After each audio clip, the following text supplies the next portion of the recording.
ሁለቱንም አንድ አይነት ጥያቄ ጠይቀዋቸው ሁለቱም የተለያየ መልስ ነው የመለሱት። አብርሃም የተጠየቀውን ሄርሜላ ጠይቃለች፣ ሄርሜላ የተጠየቀችውን ደግሞ አብርሃም ተጠይቋል። እንግዲህ ሄርሜላ የመለሰችው መልስ እንግዲህ ወደፊት ከእሱ ጋር ስላላት እቅድ ከእሱ ጋር ስላላት ማንኛውም ነገር እንግዲህ በግልጽ ተናግራለች። እሱ ግን ሲጠይቅ ያኑ ጥያቄ መልሶ ምንድን ነው ሲል የነበረው እኔ ስለ ዛሬን እንጂ ነገን አላቅም፣ ነገ በፈጣሪ ነው። እውነት ነው። የሰው ልጅ በእርግጥ ስለ ነገው ፈጣሪ ነው የሚያውቀው። ግን ነገን ግን አብረት እኖራለሁ ከሚለው እንስት ጋር ግን ጥያቄ ብትጠይቁት እስከ ለተሞቴ ነው የሚላችሁ እንጂ ስለ ነገ አላቅም ዛሬ ነው የማውቀው አይለም። ስለዚህ ይሄ ልጅ እኮ በልህና በልህ እንደሆነ ከሄርሜላ ጋር ያለው ግልጽና ግልጽ ነው። ይህ ምንም ጥያቄ የለውም። ገብቷችኋል አይደለ? ይሄ ትዳር እንደዚህ አይነት ደረጃ ላይ እንዲደርስ ያደረገው እልህ ነው። እልህና መበሻሽቅ። የኔ ተወዳጆች እንዴት ናችሁ? በያላችሁ በሰላምና ጤና ፍቅር ናፍሽ ይመኝላችኋለሁ። እዚህ ቻናል አዲስ ከሆናችሁ ላይክ፣ ሼር፣ ሰብስክራይብ በማድረግ ቤተሰብ እንድትሆኑ ጠይቃችኋለሁ። ሀሳብ አስተያየታችሁንም ኮሜንት ላይ አስቀምጡልኝ። እንግዲህ በጣም ዛሬ እንግዲህ ሩታ እንደዚህ ሆና እንድትመጣ እንግዲህ ሁላችንም አንፈልግም። ግን ዛሬ በጣም ስሜታዊ ሆና በተፈጠረው ወይም ደግሞ አብርሃም በተናገራቸው ንግግሮች እንግዲህ በጣም ተናዳ ስሜታዊ ሆና እምባዋን እንግዲህ አይተናል። በእርግጥ ማንም ሰው ይሸነፋል። አንዳንዴ ውስጣችሁን ታግላችሁ ተቃቅማችሁ በላይ ሲሆን አንዳንዴ ስሜታችሁም የሆነ ፍንግል ብሎ ይወጣል። ማለት ማልቀስ ሳትፈልጉ ታለቅሳላችሁ። እና ሜሪና ዳኒ ኃላፊነት የለባቸውም። ገብቷቸዋል አይደለ? ኃላፊነት የለባችሁም ስላቸው ሩቲ እዚህ ጋር ኃላፊነት አለባት። ልጅ አላት። ልጅ ማለት እኔ አሁን ላይ የኔ ወዶች ማለት ከእሉል እኮ ምንም የሚበልጥባት ነገር የለም። አብርሃም ተመለሰ ወደ እሷም አልተመለስም ከልጇ ምንም የሚበልጥባት ነገር አልነበረም እውነት ለመናገር። ስለዚህ እነዚህ ሁለት ሜሪና ዳኒ ከእሷ ህይወት እስካልወጡ ድረስ አሁንም ቢሆን ነገሮች በጣም አስጠሊታ ነው የሚሆኑት። ለምን ይመስለኛል እነሱ የሚመክሯትን ነገር ታረጋለች። ካረገች በኋላ ደግሞ ያ ነገር አልሳካ ሲላት ስሜታዊ ትሆናለች።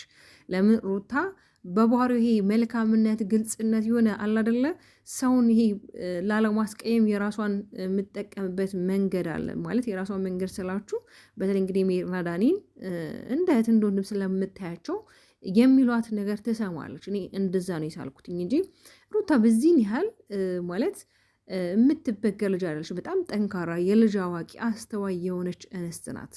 ገብቷችኋል አይደለ? አብርሃምን ቢሆን እንግዲህ አያችሁ አይደለ? በቀልን ነው እያስተማር ያለው እያደረግ ያለው በቀል ነው። ግን ደግሞ እንዴት ነው አንድ የወለደችለትን እንስት እንዴት ነው ሊበቀላት በእንደዚህ መንገድ የሚችለው? እንዴት እውነት እኔ በጣም አብርሃም እውነት እየሆነማ የነካው ነገር አለ እንጂ በደነው አይደለም። እያያችሁ ነው እንግዲህ እውነት ከዚች ልጅ ጋር የወደፊት እቅድና ፕላን ቢኖረው ኖሮ ዛሬ መናገር ባለበት ሰዓት ላይ ይናገር ነበር ሲጠየቅ። ግን እሱ ስለ ዛሬ እንጂ ስለ ነገ ምንም የማውቀው ነገር የለም ነው። ግን አንድ እንስትም ሆነች አንድ ወንድ የሆነ እንደዚህ አይነት ግንኙነት ወይ ደግሞ ሪሌሽንሽፕ ከዛ ደግሞ ሪሌሽንሽፑ አድጎ ከፍ ብሎ ወደ ትዳር ሲኬድ እንግዲህ ብትጠይቁት እኔ እስከ ዕለተ ሞቴ ከእሷ ጋር መለየት አልፈልግም ከእሷ እኔን ያስቀድመኝ ነው የሚሉት አብዛኞቹ ጥንዶች ከሰሟችሁ። አብርሃም ግን እንደዛ አይደለም ያለው። ለምን ሩታን ይወዳታል፣ ያፈቅራታል። ግን ደግሞ እልህ የሚባለው ነገር አለ። እሺ አሁን እንግዲህ ኦዲየንስ ራሱ በጣም በእናንተ እያዘነ የተከፋ ነው። ምንድን ነው እያደረጋችሁ ያላችሁ? ወዴት ነው እየተሰማራችሁ ያላችሁት? ለምንድነው በዚህ ያራሳችሁ የምትሸውዱት? ለምንድነው ነገሩ ማቆም የማትችሉት? በጣም ብዙ ከሚባል ኦዲየንስ እንግዲህ በእናንተ በጣም የሚናደድ አለ። ለምንድነው የሚናደድባችሁ? ስለሚወዳችሁ፣ ስለሚያከብራችሁ እናንተም በእንደዚህ አይነት ሞመንትና በእንደዚህ አይነት ሁኔታዎች ስለማያውቃችሁ ይሄ አዲስ ማንነታችሁ ስለሆነ አብርሃም ደግሞ የዚህን ያህል ለምንድን ነው ማለት የዚህን ያህል ልትገፋት ያሰብከው? በዚህን ያህል በደልን ማለት ይሄ ቂምን፣ ጥላቻን ልታተርፍ የቻልከው ለምንድን ነው? ምን አርጋለች? ምንም እኮ ያደረገች ነገር የለም አብርሽ። ምን እንዴ? ኧረ ተው እውነት በጣም ተው፣ ግፍ አለው። እኔ ሩታ በጣም ዛሬ ያሳዘነችኝ። እኔ ከእንደዚህ አይነት አባት ጋር በነገራችን ዛሬ ሩታ ማንዳን የተናገርሻቸው ነገሮች መቼም ባትናገራቸው መልካም ነበሩ። ግን ደግሞ ከተናገርሽ በኋላ ምንም ማድረግ አይቻልም። ለምን ያው አንዳንዴ ስትናደዱ ስሜታችሁ መቆጣጠር አትችሉም አይደለም። ምንድን ነው ያለችው ነበረ? አግድም አደግ ነው እንደዛ አይነት ቃል ተጠቅማለች። እና ቃሉ ትንሽ ያው አዲስ ስለሆነብኝ ነው። እና ያው ምንም ቢሆን የልጅሽ አባት ነው። በእንደዚህ መንገድ እሱ ሊመለስ እሱ ወደ አንቺ ህይወት ሊስተካከል አይችልም። አንቺም አውቃለሁ እንደማትፈልጊ ተመልሳችሁ አብራችሁ መሆኑን ሳይሆን የምትፈልጊው ሰላማዊ መንገድ ፈጥራችሁ አሁን የተጸነሰውን ልጅን አባትነቱን እንዲያውቅ ልጁንም ደግሞ በስርዓት መጥቶ እንዲያይ ነው አይደለ? ግን ያ ደግሞ በእንደዚህ አይነት መንገድ አይደለም ሩት የሚሆነው።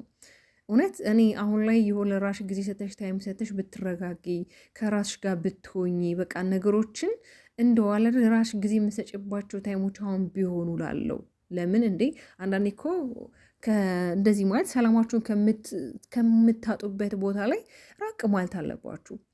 እሺ ምን የፈጠሩት ነገር አሉ እነዚህ ሁለት ልጆች መሄድና ዳኒ ምን አረጉልሽ? ከዚህ ፊት እኮ መጥተው እንደዚሁ አቦካክተው አጨመላልቀው የራሳቸውን ላይፍ የራሳቸውን የሚፈልጉትን ነገር ሲያካብቱ የነበሩ ሰዎች ናቸው እንጂ ለአንቺ ምንም የጠቀሙሽ ነገር የለም። እንዳትሸወጂ፣ እውነት እንዳትሸወጂ። ሁሉም ለራሱ ነው አንቺን እያስቀደመ የአንቺን ክብር ዝቅ እያደረገ አንቺን እንድትከፊ አንቺን እንድትበታጭ የሚያደርገው ራሱ ሊጠቀም ነው።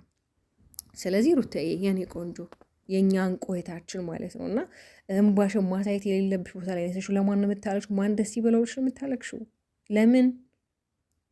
እግዚአብሔር ቀን አለው። ምናልባት እዚህ ቦታ ላይ አንቺ ቁጭ ያልሽበት ቦታ ላይ ነገ እሱ መቶ የሚያለቅስበት ቦታ ይሆናል፣ ደግሞም ይሆናል። ምንም ጥርጥር የለኝም።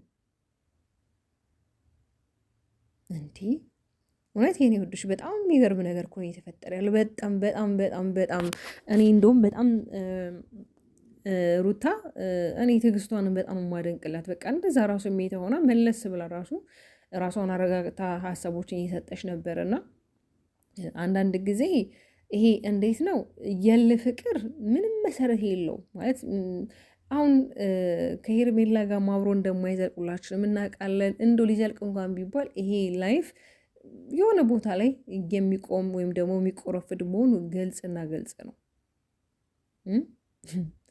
እኔ አላውቅም። እኔ ሄርሜላ ምን አይነት ኮንፊደንስ እንዳላት ምን አይነት አይዞሽ በቃ የሆነ አይዞሽ ያላት ሰው እንዳለ እኔ በጣም ግራ የገባኝ ነው። እንዲህ በዚህን ያህል እሷ ራሱ ቆይ ምንድን ነው እያደረገች ያለችው?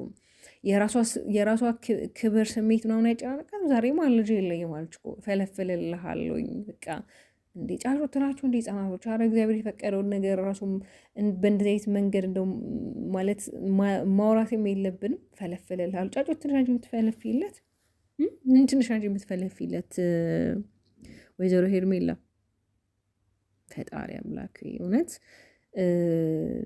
ላታገባት አታባልጋት የሚባል ተረት አለና አንቺ እንደዛ ነው እየሆንሽ ያለሽው።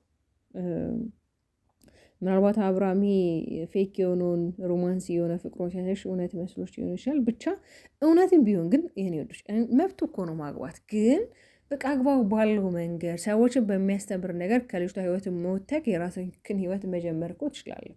ማንም ይከለክልህ የለም፣ መብት ነው። ሩታን ብትሆን አስገድዳ በግዳጅ ከእሷ ጋር እንድትሆን የምታደርግ ሴት አይደለችም። በንግግር የምታምንና ማመን የምችል ሴት ናት። ገብቷችኋል አይደለ?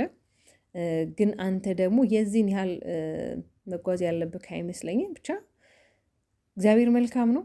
ሁሌ እንደምላችሁ በነገሮች ላይ ጣልቃ ገብቶ ነገሮችን እንዲህ አስተካክለው ምኞቴ ነው። ለምን ቢያንስ ይሄ ልጅ ራሱ ነገ ላይ የሚቀመጥለት አሻራ አለና ነገ ላይ ያለን ነገር ሲያዩ ምን ሊሰማው እንደሚችል እንግዲህ እንደዚሁ ማሰብ በጣም ከባድ አይደለም። ለምን ዛሬ ሮትም እያለች ነበር እኔ በጣም የሚቆጨኝ እኔ ከእንደዚህ አይነት አባ ልጅ መፈጠሩ ነገ ልጅ ላይ አድጎ በራሱ እንዲጸጸት በራሱ እንዲያፍር በራሱ እንዲያዝን አልፈልግም። ስለዚህ እኔ ምን አይነት ልጅ እንደሆነ በጣም ግራ እየገባኝ ስለ አብርሃም እንግዲህ በጣም ግራ ገብቷት ነበረ።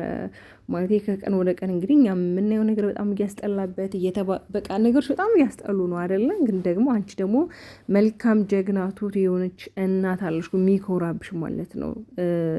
እንኳን አይደለም ዛሬ ሎሌን የሆድሽን በጀርባሽ አርገሽ ይቅርና ሆድሽን ውስጥ እንኳን ሆኖ ብዙ መከራዎችን ስቃዮችን ያሸነፍሽ ብርቱ ሴት ነሽ። ከዚህ በላይም ቢመጣ ብዙ ነገር ብቻሽን መወጣት ብቻሽን መጋፈጥ ትችያለሽ። የማትችይ ልጅ አይደለሽም። ጀግና ነሽ፣ ጠንካራ ነሽ። በጣም ለብዙ ሰው ማለት የስራም በር የሆንሽ በቃ አይደለ በአንቺ ስንቶች ራሳቸውን የለወጡ ራሳቸውን ያሸነፉ በአንቺ ብዙ አሉና የኔ ቆንጆ የዚህን ራስሽን ማስጨነቅ የዚህን ራስሽን እንደዚህ ማስከፋት የለብሽም። አሁን ላይ አንቺና ልጅሽ ናችሁ ማለት አንቺ ልጅ ታስፈልጊዋለሽ፣ ልጅሽ አንቺን ይፈልግሻል፣ ልጅሽ ከአንቺ ጋር መሆን ይፈልጋልና ብዙም እንደዚህ ባትከፊ። በተለይ ሚዲያ ላይ መተሽ እንደዚህ ስታለቅሽ ምናምን ነገር ባነሽ በጣም መልካም ነበር። ዳኒና ሜሪ ግን ይህንን ነገር ቆርጣችሁ ማውጣት ትችሉ ነበር፣ ግን ደግሞ ያው የሆነ ሆኗልና